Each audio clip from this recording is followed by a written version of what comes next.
I've been trying out this whole witchcraft thing for the past 7 months. Wow, it's been more than half a year already. Why do I feel like I haven't done anything yet? Probably because I only researched the first 3. But anyways, as I was scouring the internet, I realized something. We could very easily split the witchcraft content creators into 2 categories. First of all, we have the content creators who have been practicing witchcraft for years and years and years and maybe a lifetime and maybe more lifetimes. And then we have those who pretend that they know what they're doing. But I haven't yet seen anyone, and if you have seen someone like this, please tell me so I can watch them too. I haven't seen anyone document their entire journey, right from the very beginning. Actually, even before that. How did you learn about witchcraft? How did you decide to do witchcraft? And it's probably for a good reason. A reason I'm about to ignore. Because I'm doing this. I'm about to document my entire journey into the occult, discovering the occult, doing witchcraft, changing my mind and my beliefs, falling into the pits of hell, if you wanna remind me about that. No worries.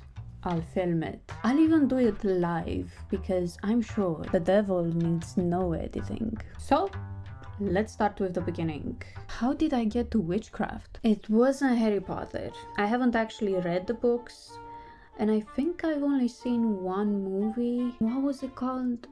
I know, Despicable of Me. Or maybe Psychic. Let's start with that, Psychic. There's a thing going around in my family, and I'm going to assume it's generational at this point, and that's premonitory dreams. Or premonitory visions, vote early. And you gasped right now. You probably thought, yep, she's insane. The Delulu sure is strong with that one. Or this piqued your interest. And I hate to disappoint, but it's not that cool. Imagine you do have the ability to see a few seconds of the future, like 5 minutes before it happens, and it's not even the important stuff. It's all boring. Yes, you get to have the ability to see and to dream the most boring bits of your life. And you don't even get to know when it actually happens. Imagine this, let me paint you the whole picture. You're at the movies, right, with your friends, you're having fun, it's all going great. The lights didn't dim yet.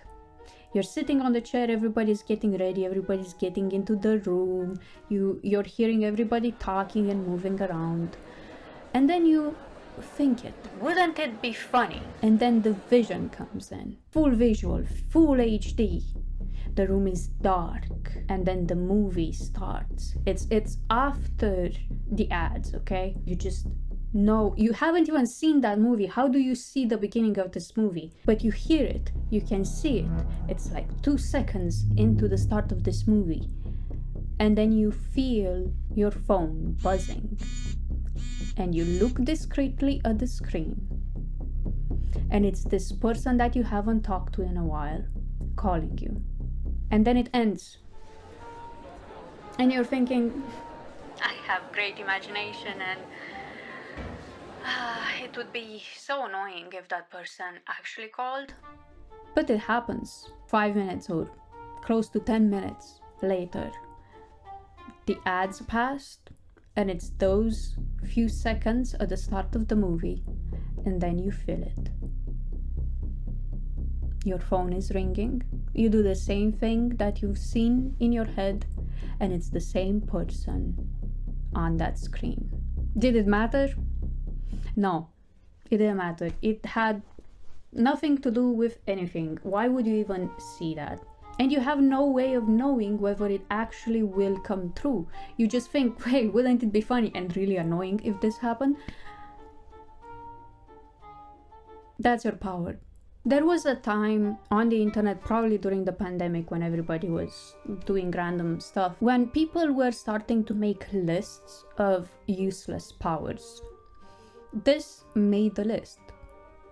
I read it on that list and thought to myself, yeah, they're right.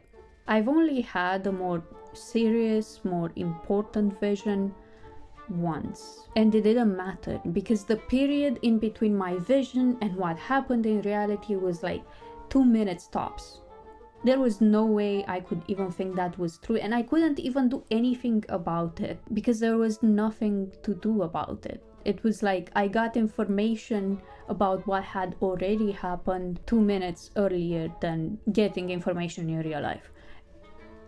Why? Now with the dreams it's a bit more different because I go about my day doing random stuff, non-important stuff, completely boring stuff, and as I'm doing it I realize, oh yeah, I dreamed this. And it's not deja vu, because I've had deja vu as well, and it feels more like this happened sometimes at some point. I don't know when, but I just get this feeling that it has happened before. With the dreaming, I know the dream. I know exactly when I dreamed this. I even know how I reacted to it, and most of the time I even told a friend about it afterwards. And most of the time it was like, why am I dreaming this boring stuff? Why does my mind have to go through the process of doing the dishes randomly during the day? It makes no sense. And then a few months, or in some cases a few years later, it actually happens. And unfortunately I have a really good memory. I wish I didn't. But maybe be careful what you wish for. I did not say that. I did not say that. I'm sure I dreamed all the boring seconds in my life at some point.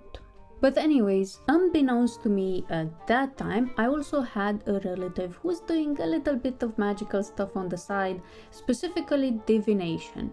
They actually had a tarot deck that they used to do readings with for my mother. They also did palm reading and divination with tea leaves and with coffee and stuff like that. But I loved those cards. And as a toddler, I hoped one day I'll also have a tarot deck just like that.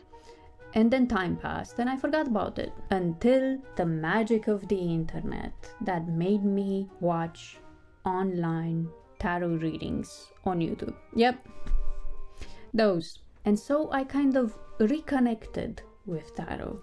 I started researching and I learned as much as I could from the internet about tarot, and then I decided I will get a tarot deck for myself. I got 2 decks that really grabbed my attention as I was scrolling the internet, and those 2 ended up being the Golden Visconti Tarot and the original Rider-Waite Smith.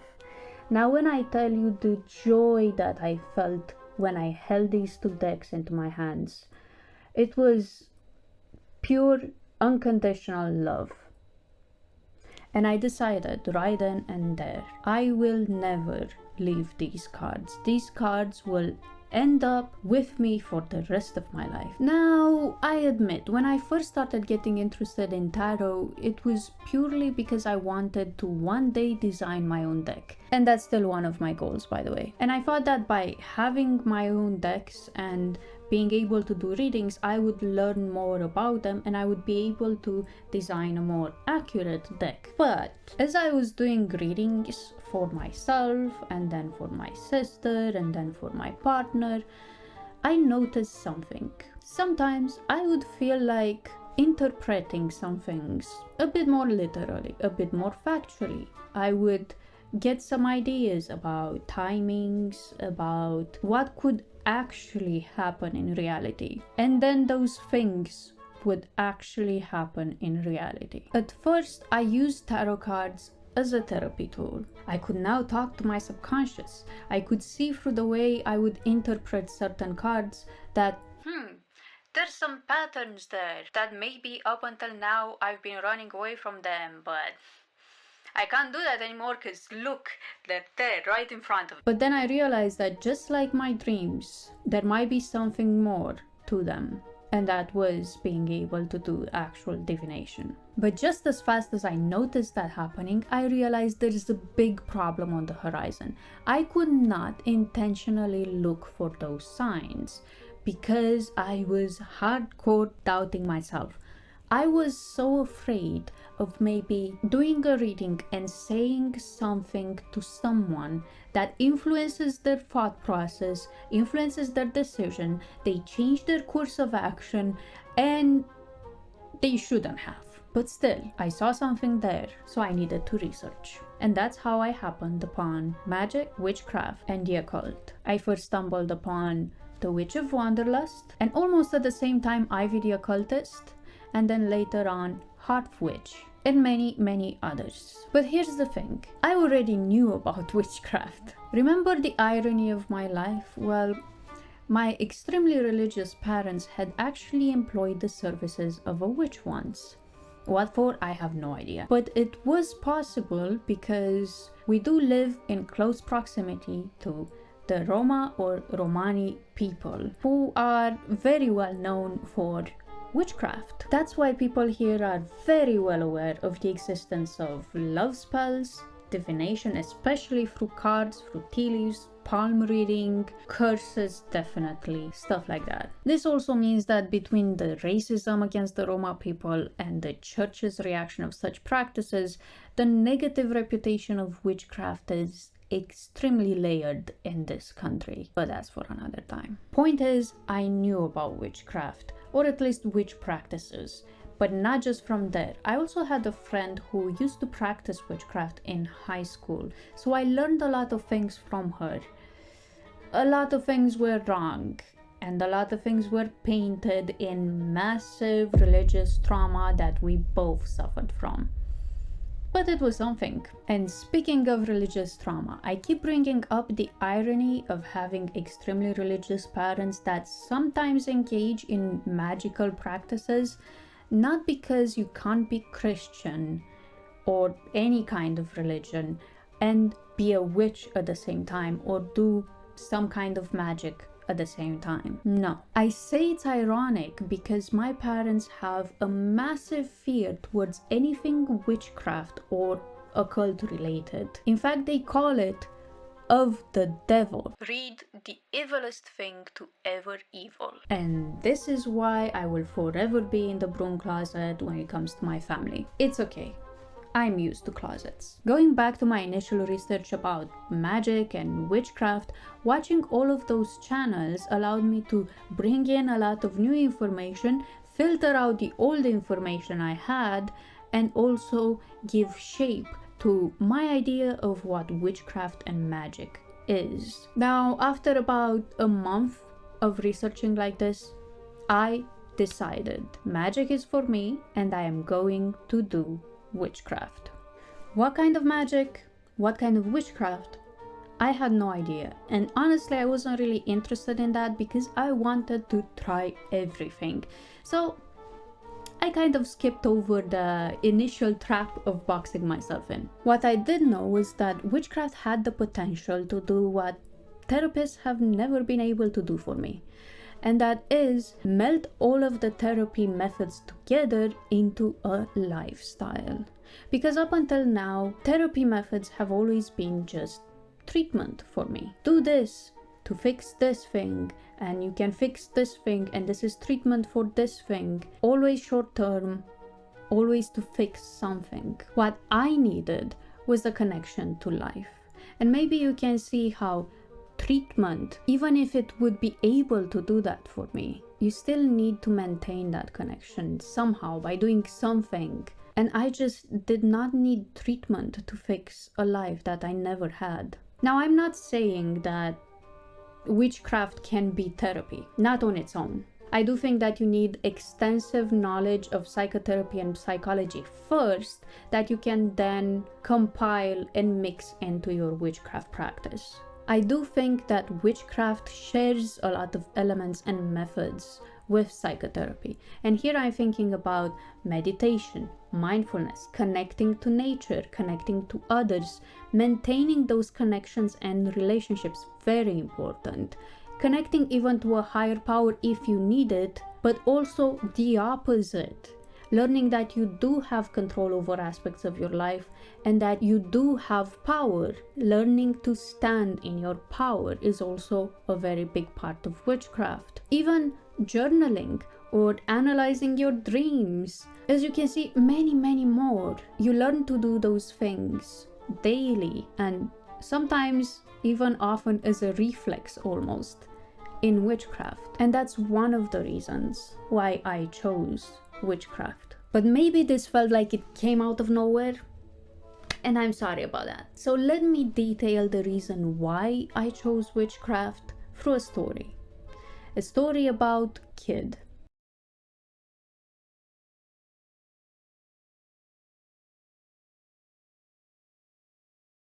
Kid was an isolated child, unable to do anything but sit, watch, and observe as people lived and life passed them by.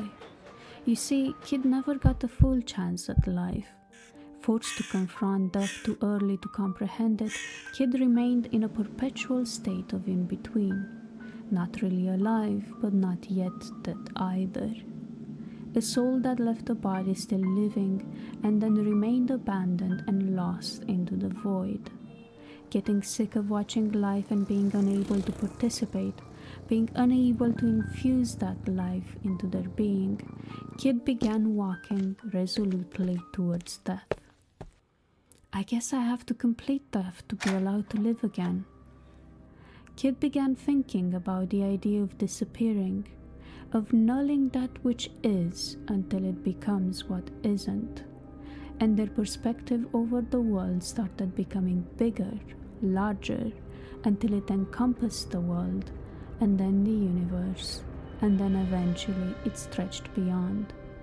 So Kid was no longer satisfied with what happens or what should be happening in life, but rather what happens afterwards. What is death? What happens after death? What is God, and why isn't He answering me? But as Kid grew up, life started moving farther and farther away, and the only question, and then the only answer, remained death. Except life after death didn't feel that certain anymore. And anyways, you can't know death if you're still alive, can you? So Kid remained suspended in between life and death, but this time walking the natural path towards death, not knowing how to stop it, not being able to stop it anymore. And eventually, Kid realized, I could have walked the path to life instead, because death will follow me anyways. Kid just wanted to live. Kid just needed a guide to be able to come out the other side. I feel like a lot of people approach spirituality and witchcraft from a curiosity for the other, the unknown, death, God, spirits, and from a desire to solve the big mystery of the inevitable. Because they're afraid. They're afraid of death, of unhappiness, of what they can't get ready for. They're afraid of not being in control. Some want to be special because they can't find purpose in their existence, and there has to be a purpose, right? There has to be a reason why we're going through all of this. Some want to be special so they can feel valued and important to something, to someone, because if you're special, you're deserving of appreciation and value, right? Some have always been told they're other, they're different, they're outcasts, they're pushed away, and so they embrace otherness because that's all they have left. Some want to feel like they have power, and they're in control of all these unseen forces, and so they're in control of their own life because they actually feel powerless. They feel they don't have any say in their own fate. It's a way to boost their own chances at a happy life. It's a way to satisfy their desire for more. A cheat code, if you will. Kid definitely went through all of these too. Kid wanted control at some point, wanted purpose at another, wanted to feel special and valued, wanted to know. And Kid had no choice but to accept to be other. But Kid is not afraid of all the others, of all the unknowns, of all the gods and all the spirits. Kid is afraid of life, because where is life, there are things worse than death. Death is an ending and a beginning. Death is hope for something new. And hopefully, this time, something different. And this is why I'm doing this. This is why I'm doing a video documentation of this entire process. It's my way of making it real. It's my way of bringing it from the privacy of my own mind out into the world. It's my way of leaving a clear mark in the fabric of life. And it also keeps me accountable because I do have a tendency of just giving things up and never documenting properly. I feel like this maybe will motivate me to keep on doing this. So think of it as a book of shadows in video format. I think that's fun. And through witchcraft, I hope to give kid a chance to live. That was my initial reason why I started all of this. And this reason changed 4 months later, because this is what magic does to you. This is what witchcraft does to you. It changes you. That's the point. But until then, let me properly introduce myself. Hi, I'm Las, but as a witch you can call me Kid. I'm a complete beginner in witchcraft, and I will always be a kid in the occult world. I will always find something to be new in, and I hope to retain my excitement towards anything I find in this world. So if you want to see me go on a new occult adventure, or maybe you just want to feel less lonely about trying to learn this craft just like I'm trying to do, or maybe you're curious to see if I ruin my life and end up burning in infernal fire, or maybe you just want to facepalm at this complete noob trying to figure stuff out, then press the like, press the subscribe, press the bell, press all the buttons, comment, and see you in the next episode of... Name to be determined.